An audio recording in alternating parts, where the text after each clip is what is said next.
지금부터 더불어민주당 윤석열 정부의 비상계엄 선포를 통한 내란 혐의 진상규명 국정조사 특별위원회 민주당 위원들이 기자회견을 시작하도록 하겠습니다.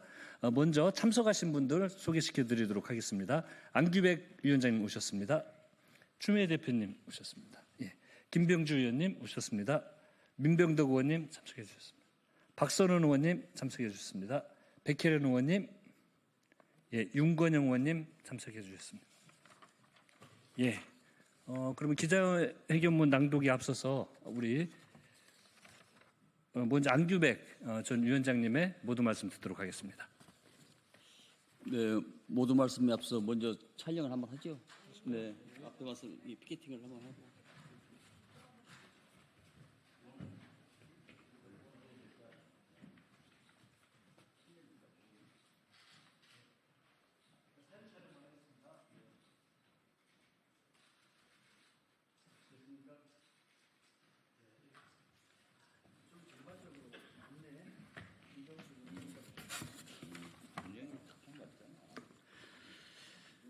네, 12.3 내란 국조 윤석열 정부의 내란 국조 특위위원장 안규백입니다.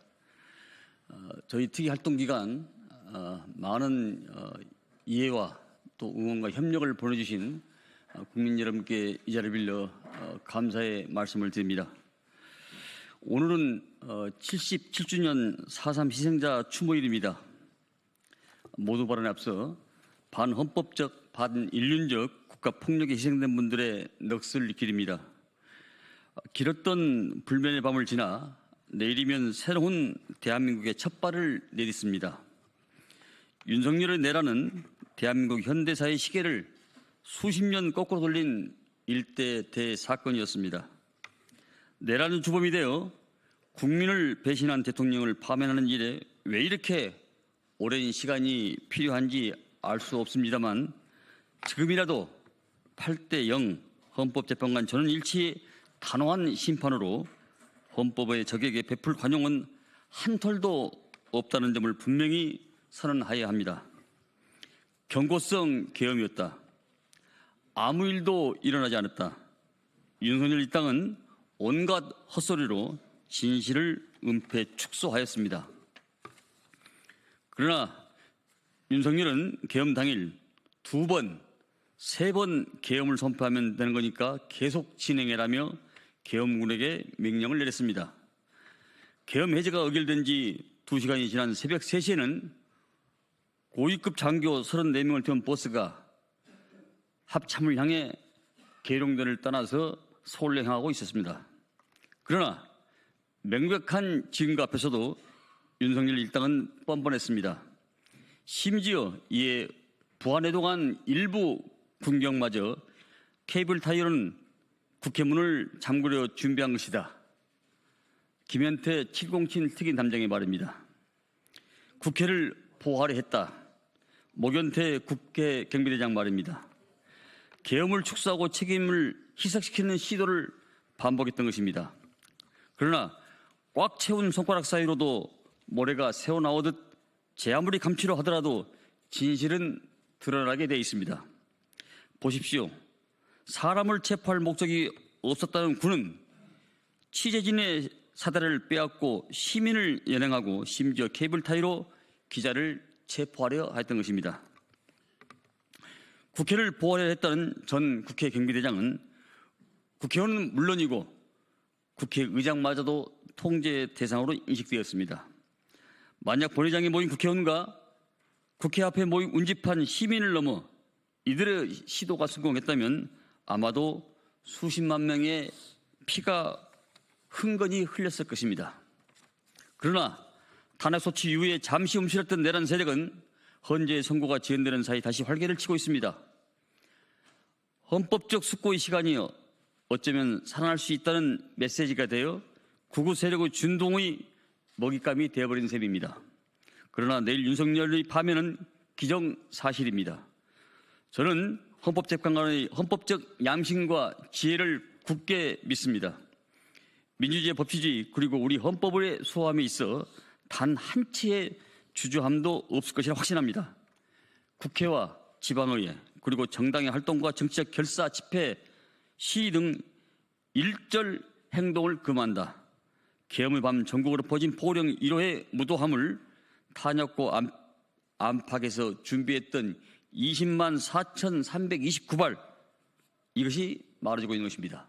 이 탄약의 무참함을 사람을 일개 개인의 수거 대상으로 전락시킨 단순한 표현의 무심함을 무엇보다도 개인의 정치적 야유 권리에 피로 쌓인 헌법과 민주주의를 헌식차처럼 내팽개친 무책임함을 절대로 용서하지 않을 것입니다. 감사합니다. 예, 다음은 추미애 의원님의 발언 있겠습니다.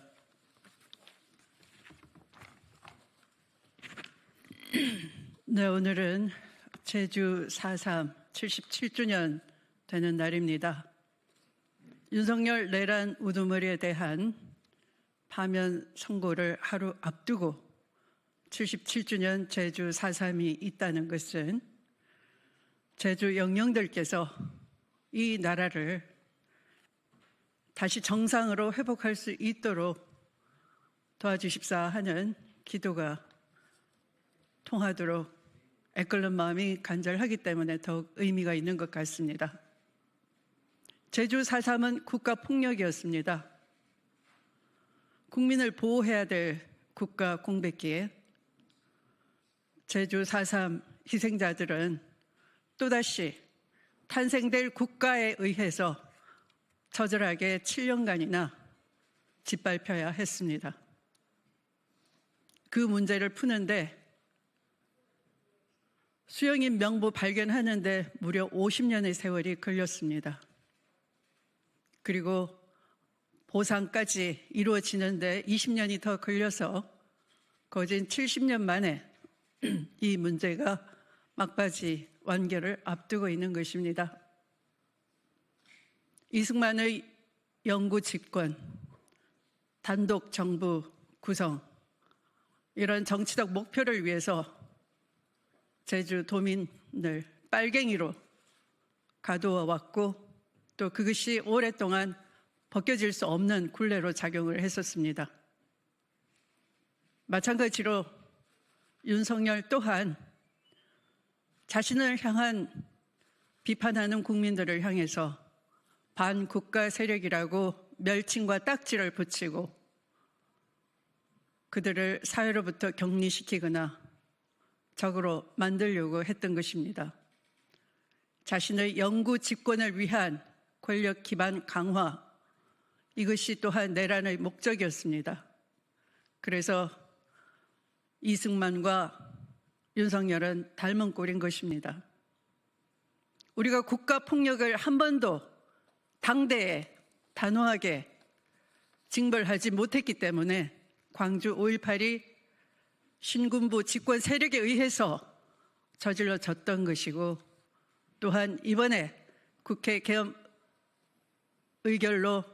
해제 의결로 막아내지 못했었더라면 윤석열이 지칭하는 반국가 세력들은 여지없이 영현백에 담아져서 수거됐을 것입니다. 무엇이 헌법재판관 여러분들의 판단을 가로막습니까? 당신들의 탄탄한 항맥, 인맥 또는 카르텔입니까? 그것이 헌정을 수호하는 것보다 더 중요한 것입니까? 이 순간 모든 것을 내려놓고 역사 앞에 겸손하게 원칙대로 헌법 수호 의지를 보여주십시오. 오로지 헌법 수호 의지가 있느냐 없느냐, 헌법을 파괴했느냐 아니냐 하는 것만이 판단의 기준인 것입니다. 내일 역사가 숨죽여 기다릴 것입니다. 역사 앞에 죄를 짓지 말고 저는 일치로 이 명명백백한 헌법 파괴를 제대로 심판해 주시리라 믿습니다. 마치겠습니다. 예, 바로 기자회견문 낭독 있겠습니다.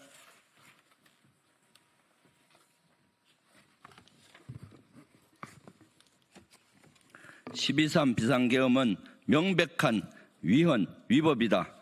윤석열을 파면하라. 내란숙의 윤석열에 대한 탄핵 심판이 하루 앞으로 다가왔습니다.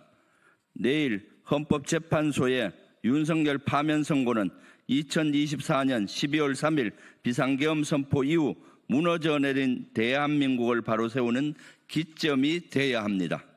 이를 위해서는 헌법재판관 8인의 만장일치 인용 결정을 내려야 할 것입니다. 윤석열 정부의 비상계엄 선포를 통한 내란 혐의 진상규명 국정조사 특별위원회 소속 더불어민주당 위원들은 지난 12월 31일부터 2월 28일까지 60일간 12.3 비상계엄을 최전선에서 파헤쳤습니다. 총 5차례의 청문회와 2차례의 기관보고, 합참 결심지원실 등 계엄이 실행된 주요 장소에 현장 조사를 진행하면서 계엄의 위법성을 입증할 증거와 증언을 다수 확보했습니다. 무엇보다 12.3 비상계엄은 계엄군과 경찰을 동원해 헌법기관인 국회의 기능을 마비시키려 했다는 점에서 명백한 헌법 위반입니다. 그날 경찰은 국회의 모든 외곽문을 봉쇄하여 국회의원 출입을 저지했습니다. 아울러 각종군 전 특수전사령관은 국정조사에서 대통령이 전화로 국회문을 부숴서라도 국회의원을 끄집어내라고 지시했음을 상세하고 구체적으로 증언했습니다. 이는 국회의 계엄 해제 의결을 방해하려 한 중대한 위법 사항입니다. 이와 함께 내란 국조특위 민주당 의원들은 계엄군에 의해 국회 본관 일부가 실제 단전됐다는 사실을 확인했습니다. 국회의 계엄 해제 요구한 의결이 단 몇 분만 늦었다면, 국회 일부가 아닌 전체가 단전됐다면 비상계엄이 유지됐을 거라는 점에서 큰 충격을 남겼습니다. 계엄군에 의해 국회가 유린당하고 헌법과 법률이 부여한 국회의 고유 권한이 침해당했는데도 12.3 비상계엄이 이원 아닙니까?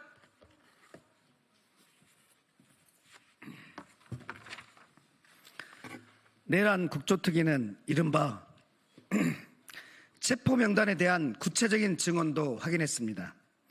홍장원 전 국가정보원 1차장, 김대우 전 방첩사령부 수사단장, 구민혜 방첩사령부 수사조정과장 등 주요 증인들은 국정조사에 출석해 체포명단의 실체를 소상하게 진술했습니다. 이들이 일관되게 증언한 체포명단은 조지호 경찰청장의 검찰 조사 결과와도 일치합니다. 국회의장과 정당의 대표, 전직 대법관까지 무고한 사람들을 체포하려 한 것입니다. 이는 신체의 자유는 물론이고 국회의원의 체포 또는 구금을 엄격히 제한한 헌법을 정면으로 위반한 것입니다. 마음에 들지 않은 사람을 체포하고 감금함으로써 정치적 목적을 달성하겠다는 내란숙의 윤석열의 반헌법적, 반민주적, 반독재적 발상이 마침내 실행에 옮겨진 것입니다. 특히 국조특위는 12.3 비상계엄이 선포 요건을 충족하지 못했고 선포 전 국무회의 심의 절차가 형행화되는 등 그 시작부터 헌법과 법률을 중대하게 위반했음을 확인했습니다. 국회가 계엄 해제 의결을 했음에도 제2, 제3의 계엄을 획책하며 즉시 해제하지 않았다는 점에서 그것도 위법적 요소가 다분합니다. 결국 내란숙의 윤석열의 비상계엄은 그 시작부터 끝까지 모두 위헌이고 위법인 것입니다. 이 밖에도 내란 국조특위 민주당 위원 일동은 내란숙의 윤석열이 실체 없는 부정선거론을 맹신해 헌법기관 선관위를 침탈하고 민주주의 근간인 선거제도를 유린했음을 확인했습니다. 또한 민간인 비아폰 지급, 적법한 체포영장 집행 방해, 김정은 차장의 블랙박스 삭제 지시 등 대통령 경호처가 이번 내란과 직간접적으로 연관되어 있다는 사실도 밝혀냈습니다.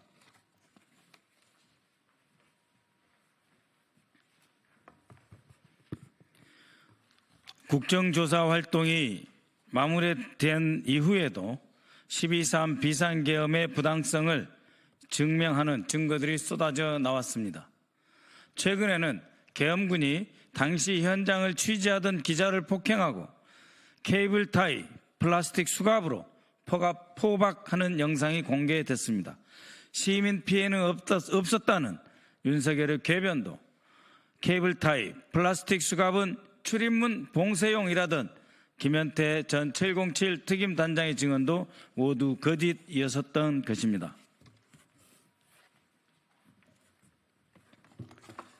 국민 여러분, 그리고 헌법재판관 여러분, 2달간의 내란 국정조사 활동 결과만으로도 윤석열이 대통령직에서 반드시 파면돼야 하는 이유는 차고 넘칩니다. 반대로 파면시키면 안 될 이유는 눈을 씻고도 찾아볼 수가 없습니다. 내일 대통령 윤석열 탄핵 심판은 파괴된 헌정 질서를 회복하고 무너진 민주주의를 바로 세우기 위한 첫걸음입니다. 내란 국조특위 민주당 소속위원 일동은 헌법재판소가 부디 일치된 의견으로 윤석열 파면을 선고해 주시길 촉구합니다. 헌법재판소가 대한민국 헌정질서 수호의 최후의 보루로서 합당한 선고를 내려주실 것이라고 믿습니다. 더불어민주당 소속 윤석열 정부의 비상계엄 선포를 통한 내란 혐의 진상규명 국정조사 특별위원회 위원 김병주, 민병덕, 민홍철, 박선원, 백혜련, 부승찬, 안규백, 윤건영, 추미애, 한병도 일동. 네, 이상으로 마치겠습니다.